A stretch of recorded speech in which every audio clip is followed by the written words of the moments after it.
Bom, pessoal, então vamos agora iniciar propriamente o exame do direito real matriz, o direito real mãe, né, que é a propriedade.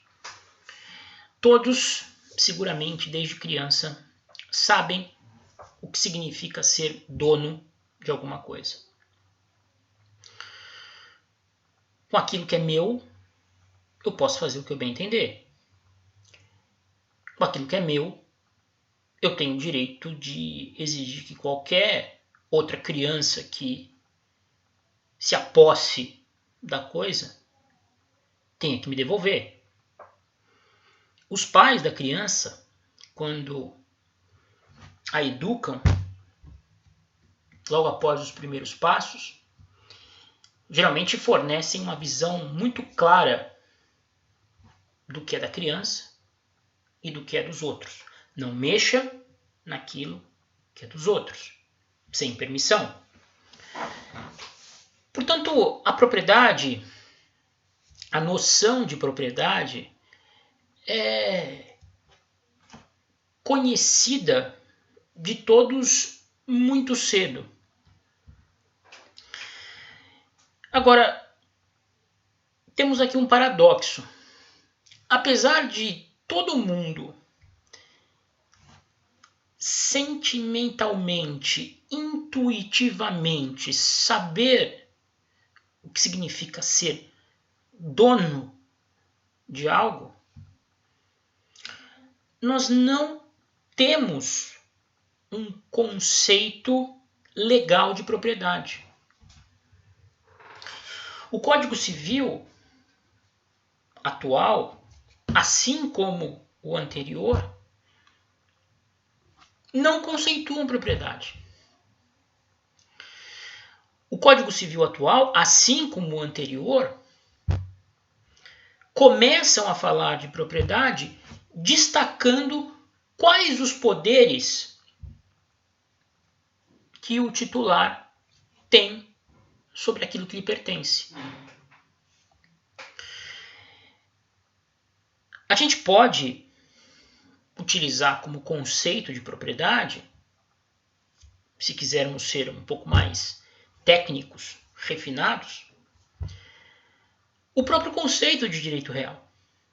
Poder jurídico direto e imediato que alguém exerce sobre determinada coisa, suscetível de apreensão, móvel ou imóvel, com exclusividade e contra todos os membros da coletividade. O conceito de direito real se confunde com o de propriedade, porque a propriedade é a sua mais clara expressão, certo? Então, quando se fala em direito real, intuitivamente nós associamos a propriedade. E o Código Civil, talvez balizado, né, nas lições da doutrina, nos ensinamentos dos doutrinadores, ao contrário do que faz em relação a muitos outros temas, não apresenta aos leitores, aos seus destinatários, que é a sociedade em geral, um conceito de propriedade. Ele fala de propriedade, começa a falar de propriedade destacando as prerrogativas que são asseguradas ao dono. Os chamados elementos constitutivos da propriedade. Talvez os legisladores tenham achado desnecessária a conceituação de algo que todo mundo conhece muito bem desde muito cedo. Então o legislador preferiu realçar as prerrogativas, os poderes que o proprietário dispõe. Vamos então começar pelo artigo 1228 do Código Civil. Antes da leitura, só um destaque importante. Nós estamos no livro do Direito das Coisas. O título 1, que vai do artigo 1196 ao 1224, cuida da posse, que é o primeiro tema do direito das coisas. O título 2 é o título dos direitos reais. O título 2 começa com um capítulo único, que fala sobre as disposições gerais dos direitos reais. Esse título 2 é composto pelos artigos 1225, 1226 e 1227. O 1225 traz o rol taxativo de direitos reais previstos pela nossa legislação. O 1226 e o 1227 falam da aquisição dos direitos reais, dizendo que, no caso de bens móveis, quando transmitidos por ato entre vivos, eles só se adquirem com a tradição. No caso de direitos reais sobre imóveis, transmitidos por ato entre vivos, eles só se adquirem com o registro no cartório de registro de imóveis. Aí o título 3 fala sobre a propriedade. E nós veremos, é um longo título. O legislador aí avança aí talvez por mais de 100, 150 artigos tratando sobre a propriedade. E a gente está na parte inicial, que é chamada propriedade em geral, disposições preliminares. E aí temos o artigo 1228 do Código Civil. Então vamos à leitura do 1228, caput. O proprietário tem a faculdade de usar, gozar e dispor da coisa, e o direito de reavê-la do poder de quem quer que injustamente a possua ou detenha.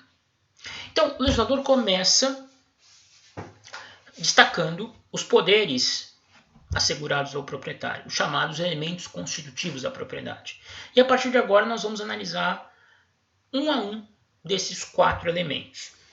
Começando pelo direito de usar a coisa, que em latim chama-se ius utendi.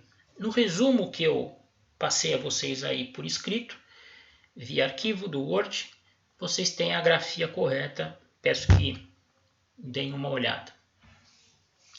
O ius utendi, ou direito de usar, consiste na faculdade do dono servir-se da coisa e utilizá-la da maneira que entender mais conveniente, podendo excluir terceiros de igual uso. Então, a prerrogativa de usar a coisa assegurada ao proprietário lhe garante o direito de servir-se dela da maneira que achar mais conveniente, impedindo ainda que terceiros, sem sua expressa autorização, venham a utilizá-la.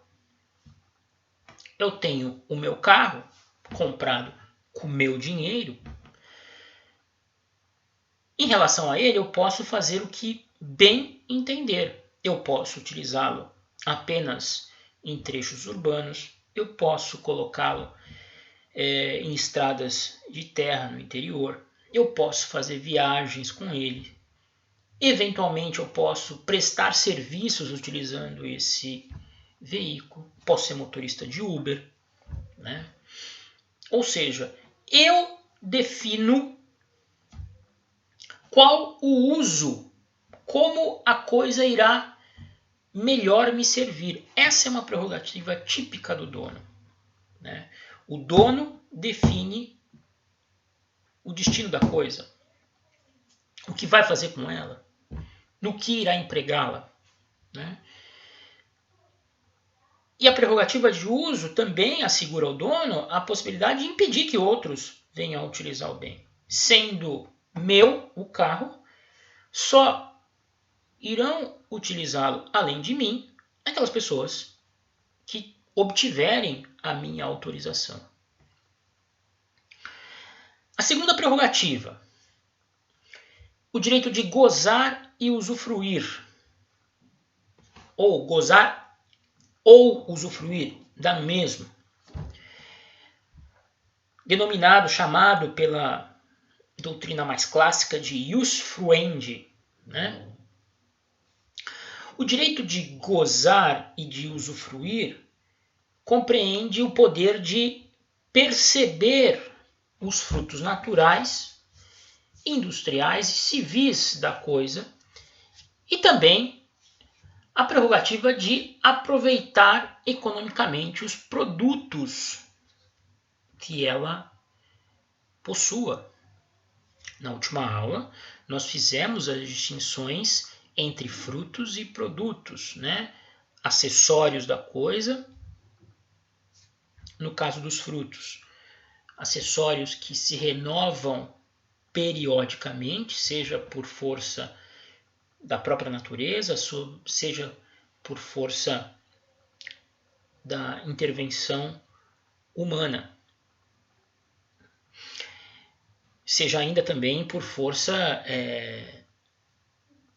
da cessão temporária do bem.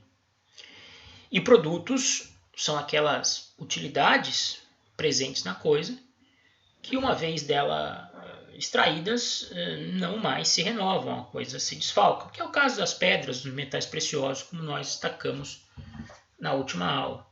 O proprietário tem o direito de gozar, de retirar todas as utilidades que a coisa pode produzir, frutos e produtos, né? Nós vimos que esse direito de gozo, de fruição das utilidades, só vai ceder excepcionalmente no caso da coisa estar sendo possuída de boa fé por alguém enquanto durar a boa fé, e apenas em relação aos frutos, porque nós vimos que, com relação aos produtos, mesmo estando o sujeito possuindo de boa fé o bem, ele tem obrigatoriamente que restituí-los ou indenizá-los ao dono, né? Aqui nós temos também uma primeira limitação ao direito de propriedade, né? Aqui tem-se uma limitação instituída em favor daquele que exerce sobre a coisa posse de boa-fé, enquanto a posse de boa-fé durar, e apenas em relação aos frutos produzidos pelo bem. Terceiro elemento constitutivo, o direito de dispor da coisa, né? O ius abutendi, no dizer dos doutrinadores mais clássicos, lógico, com inspiração, né, no direito romano. O direito de dispor da coisa confere ao seu titular, ao seu proprietário, o direito de transferi-la ou aliená-la a qualquer título a quem bem entender, né? Envolve, evidentemente, também a faculdade do dono consumir a coisa, quando isso for possível, dividir o bem ou dá-lo em garantia, gravá-lo, né, com alguma garantia, caso venha a contrair alguma obrigação. O proprietário tem a possibilidade de dispor da coisa como bem entender. Se ele quiser, ele vende, se ele quiser, ele doa, se ele preferir, ele entrega a coisa em garantia a um credor, se ele quiser e for possível, ele divide a coisa, se for possível, ele consome o bem. Ele é que decide o destino da coisa no sentido de usar, consumir, vender, alienar gratuitamente, doar, trocar, ele que sabe. Eu vou dar uma pequena pausa aqui, nós continuamos no próximo vídeo.